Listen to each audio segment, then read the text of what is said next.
What's going on, everyone? Trust the Buzz here. If you're new to the channel, I make daily Charlotte Hornets content, so if that interests you, make sure you go ahead and hit that subscribe button down below. If you cannot tell by the thumbnail title of this video, in today's video, we're going to be talking about some of the trade rumors in regards to the Charlotte Hornets. Now, the trade rumors have kind of been swirling around all year just because the Charlotte Hornets have been bad all year, but it's actually starting to heat up, not just for the Charlotte Hornets, but for other players around the league as well. And so the Charlotte Hornets are obviously should be sellers. So we're just going to talk about some guys that surprisingly they actually are in the running for trading for, and then some guys that on our team we're hearing that they may trade or not trade. So let's go ahead and talk about it. So the first one I want to bring up, because this one was the most interesting one to me, was Ayo Dosunmu from the Chicago Bulls. Possibly the Charlotte Hornets are interested in him, and I can see it. LaMelo's dealing with injury.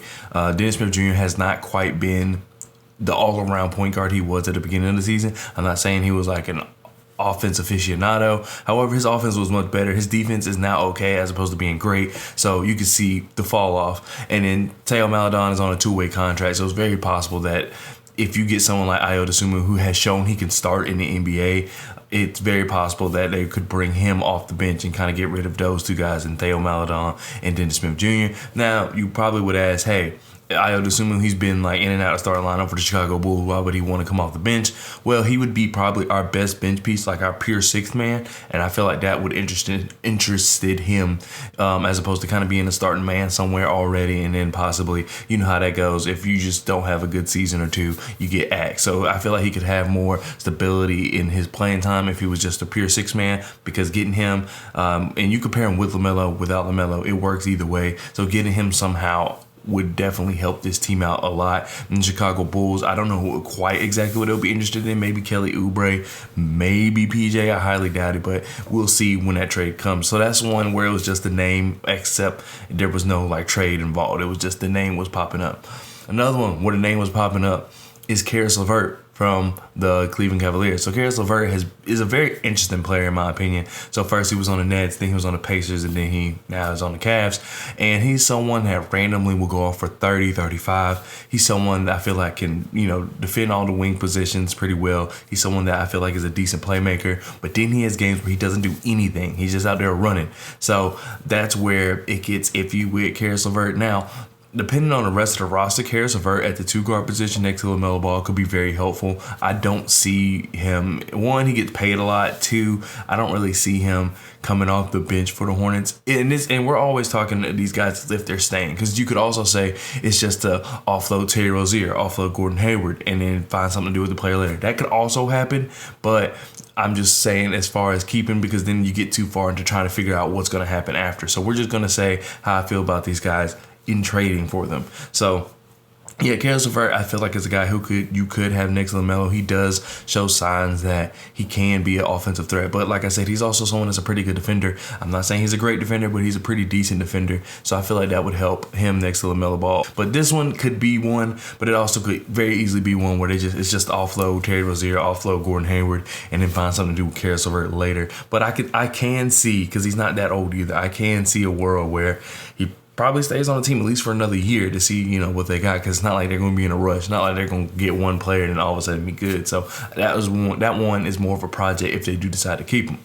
Now, one more I would like to talk about that the Charlotte Hornets I've heard that are interested in. One, let's be glad that Miles Turner has re-upped.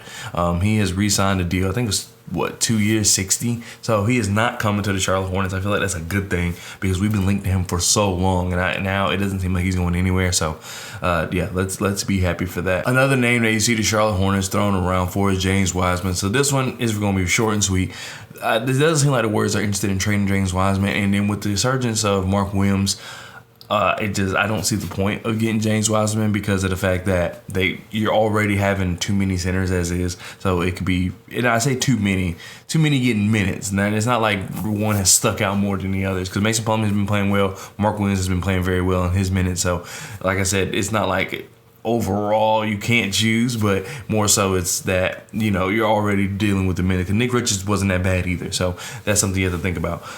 I just don't see them trading for James Wiseman. He really wouldn't get the minutes, and then it's like I guess you wouldn't want him to be too good, because then you don't want you don't want to, I don't know, I guess maybe you could trade Mark Williams if that would have happened, or vice versa. But for my point is that James Wiseman, even if he does have a stellar season, if he comes to the Hornets, you just don't know if that's stable. You don't know if that's reliable. So I don't really see them trading for James Wiseman. But I do see why people are throwing James Wiseman in a trade. I feel like it's more of a Charlotte Hornets Golden State Warriors connect as opposed to Charlotte Hornets to James Wiseman, or Warriors want to get rid of James Wiseman. It's more so these two teams have pieces that each other would want, and so how can they work out a deal? And therefore James Wiseman then get thrown out there. But if this deal or a deal with the Golden State Warriors in general were to happen, I don't think James Wiseman would be in it. I think Jonathan Kuminga, maybe Moses Moody would be in it more before James Wiseman would. But that's just my opinion.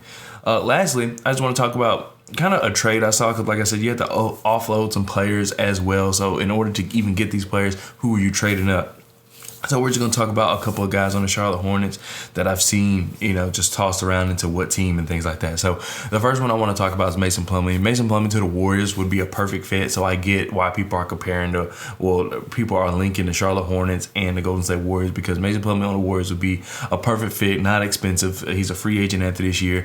I completely get it for the Golden State Warriors. Give up Moses Moody or something like that. Obviously some picks would be involved. Maybe not too many, because Mason Plumlee is a free agent going into this offseason. So I don't know maybe Moses Moody's good enough. Maybe Moses Moody in a second. I don't know. We'll see. And it also, I could see the Hornets maybe trying to offload as many people to the Warriors. Warriors need some guys who aren't going to stick around as far as after this year, but they need some talent for sure because of what they have going on. They're playing good, but it's just like they started off so poor that it's really hard to, fight back always. And then also you don't want to spend all your time on the comeback, trying to force Steph, force Clay, force Draymond, Andrew Wiggins, all these guys to play, and then they get to the playoffs and then they're tired. So you would like some guys to alleviate that. That's where guys like Mason Plumlee, PJ Washington, Kelly Oubre could all come into play and kind of help them. I'm not saying that they can replace those guys when those guys are out, but it just makes it a little bit easier if you ask me.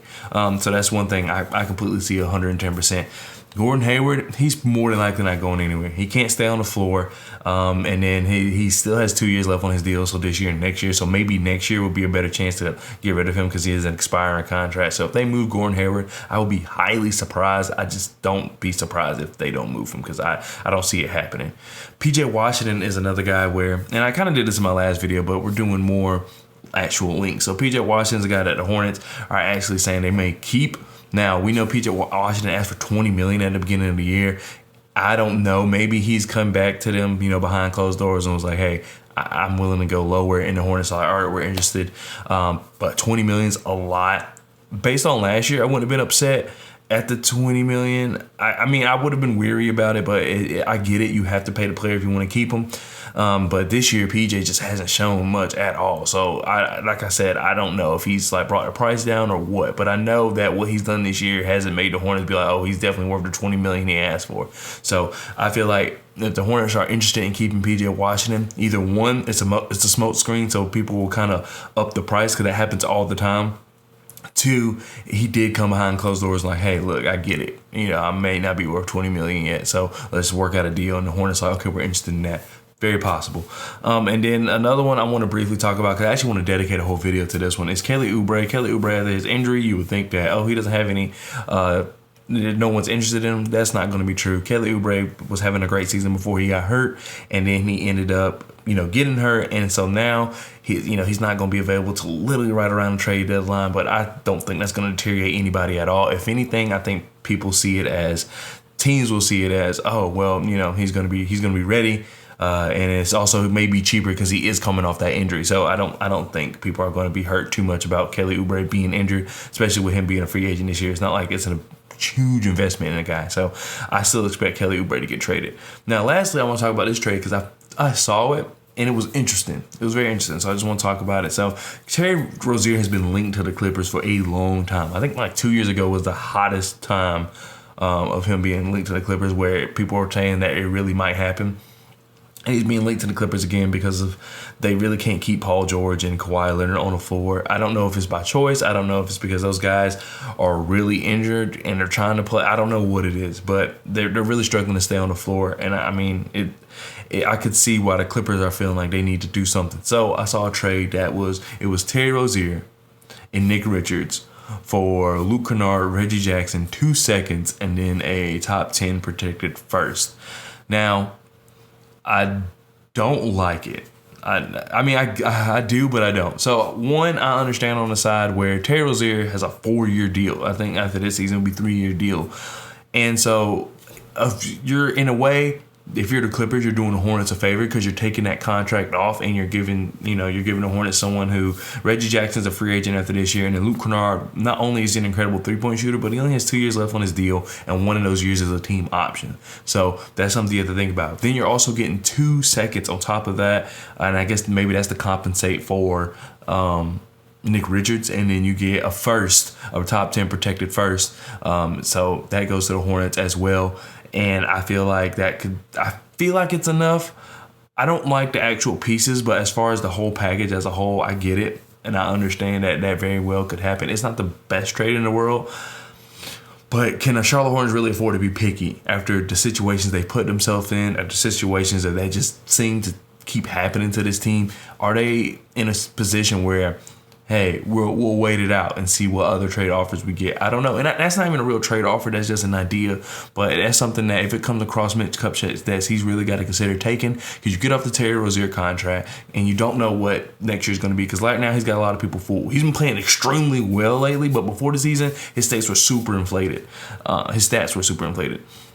So it'll just be very interesting to see how the Hornets handle the Terry Rozier situation, because it's obvious that he can't stay, but it's not obvious of where he's going to go, or it's not even obvious if he has that much, hype around him being traded. So I don't know. But anyway, let me know some other rumors, or maybe some rumors you made, or maybe some trades that you have in mind. Let me know down in the comment section below so we can rank them, put you on the spot. But I just want to basically make this video. I'm going to make a few videos today because I haven't told y'all. So my wife and I are moving. And so that is a big reason why I have not been able to record like I want to. I really haven't been able to watch basketball like I wanted to. So if you don't know, we have a house. So we got to sell that house and then get our new house and then move in and all that stuff. So it's not going to be easy, but I'm grateful and thankful for it. And I'm glad you guys supported me when I told you I got something going on and I told you it wasn't bad. Everybody was like, well, hope everything's going well. That meant a lot to me. It really did. And, it makes me want to keep making these videos. But it's just been very hard to not be extremely tired after just all day of just going back and forth and working and these things. So but anyway, let me know what you think down in the comment section below. Hopefully I can get some more videos recorded for y'all today to kind of release throughout the week. And then also make sure you check out my shorts. So that's been the best way I can record right now, just consistently, is through shorts. So make sure you look out for me on the YouTube Shorts feed. I know it's not the best thing in the world. I personally don't like it that much. However, I feel bad for not making any content. So that's something that I can do kind of really daily, and to really multiple times a day, and really to, kind of talk to y'all and connect with y'all about certain things going around with the Charlotte Hornets. So anyway, that does it for this video. Thank you so much for watching. I'll see you guys next time. Peace.